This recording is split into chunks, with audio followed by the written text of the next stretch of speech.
नमस्कार, तिखट तडकामध्ये आपलं स्वागत आहे। आज आपण बघणार आहोत सुरणाचे काप। इथे मी सुरण घेतलाय, त्याचे मोठे मोठे पीस करून घेतले। हा जवळजवळ मी 15 दिवसापूर्वी आणला होता, पण तो काही खराब होत नाही जरी तुम्ही बाहेर ठेवला तरी। वरचं साल काढलं तर आतून हे असे पीस निघतात। त्याला थोडी खाज असते, त्यामुळे कापताना थोडा तेलाचा हात लावून कापलं तरी चालतं सुरण। तर इथे मी हे काप घेतलेले, 2-3 वेळा स्वच्छ पाण्याने धुतलेत। इथे 10-12 लसणाच्या पाकळ्या आहेत, 3 हिरव्या मिरच्या आहेत, कोथिंबीर आहे आणि मीठ आहे। आपण हे बारीक वाटून घेणार आहोत। इथे लाल तिखट, हळद आणि हिंग मी एकत्र ठेवलंय। धन्या जिऱ्याची पूड आहे, तांदळाचं पीठ आहे, 2 चमचे रवा आहे आणि इथे आगळ आहे आमसुलाचं। तर सुरणला खाज असते म्हणून आपण काहीतरी आंबट घालायला पाहिजे। तुमच्याकडे जे काही असेल, दही, लिंबाचा रस जरी घातला तरी चालेल, चिंचेचा कोळ किंवा आमसूल, काही तुम्ही आमसूल जरी याच्यामध्ये वाटायला घेतले तरी चालण्यासारखे, काहीच प्रॉब्लेम नाही। तर आज आपण दुधाची ताण ताकावर भागवणं जे म्हणतो तसं आपण आता माशाचे तुकडे तळायच्या ऐवजी आपण सुरणाचे तुकडे तळायला घेऊया।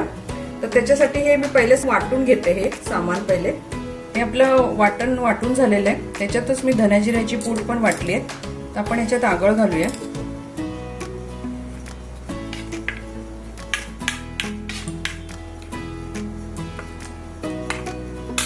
ही मिरची माझी फक्त कलरची आहे, नाहीतर जास्त तिखट होईल।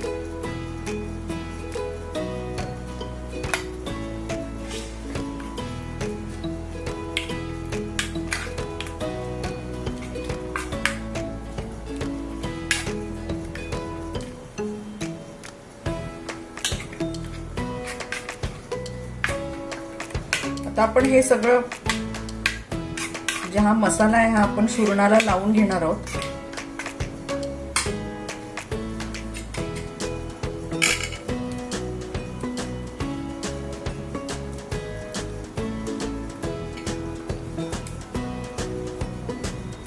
आपण हे सगळं लावून 10-1 मिनिटं ठेवूया। तोपर्यंत आपण गॅस चालू करून फ्राय पॅन वर तेल टाकून घेऊया, म्हणजे तोपर्यंत त्याला मसाला लागेल तो। इथे आपले मसाला आपण ह्याला लावून ठेवलेला आहे। आता आपण 10-1 मिनिटं ठेवूया। तोपर्यंत आपण इकडे हे तांदळाचं जे पीठ घेतले ते इथे मी डिश मध्ये घेते।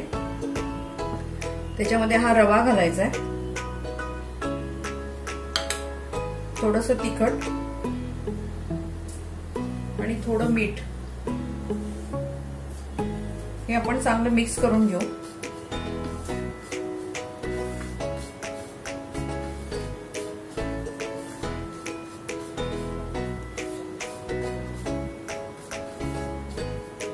आता आपण पॅन मध्ये तेल तापत ठेवूया। इथे मी पॅन ठेवलाय, त्याच्यात तेल टाकलंय, तेल तापलंय। आपल्याला तळायचे नाहीयेत, फक्त शॅलो फ्राय करायचे। तर आपण हे आता ह्या पिठामध्ये, जसं आपण मासे खात असाल तर माहिती, ह्याच्यामध्ये आपण डुबवून घेणार आहोत त्या पिठामध्ये।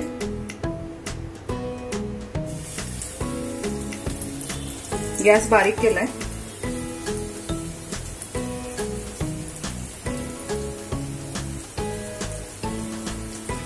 मंद ह्याच्यावर आपल्याला होऊ द्यायचे।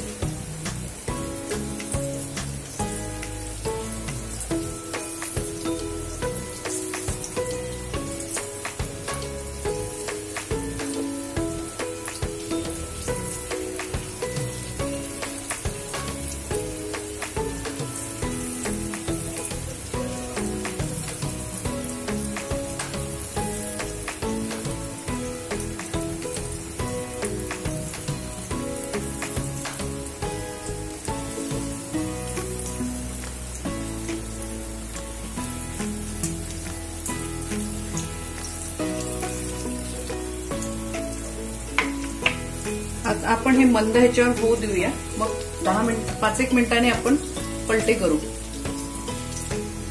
हे आपण आता उलटून घेऊया।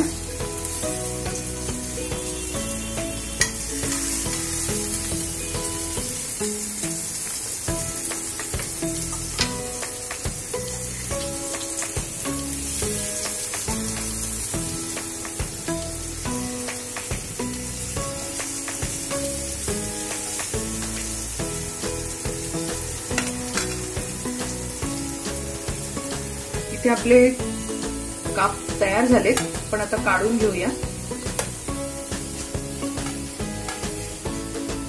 एकदम मस्त खरपूस झालेत.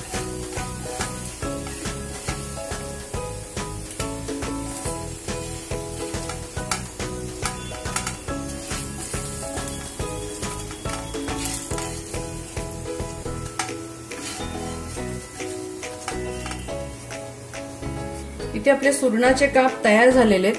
हे तुम्ही कुठल्याही चटणी बरोबर, हिरव्या चटणी बरोबर पण खाऊ शकता, वरण भाताबरोबर पण छान लागतात. इथे मी चिंचेची चटणी ठेवली आहे, कारण आमच्याकडे ती आवडते म्हणून मी ती ठेवली आहे. तर तुम्हाला जी आवडत असेल त्या चटणी बरोबर किंवा नुसते पण हे खूपच छान लागतात. चटणीची पण याला गरज नसते. तर तुम्ही हा शाकाहारी मासा नक्की करून बघा. तुमचा अभिप्राय आम्हाला नक्की कळवा. तुम्हाला रेसिपी आवडली असेल तर आम्हाला नक्की सांगा. तसंच चॅनलला लाईक करा, शेअर करा, सबस्क्राईब करा. परत आपण भेटू एका नव्या रेसिपी बरोबर. धन्यवाद.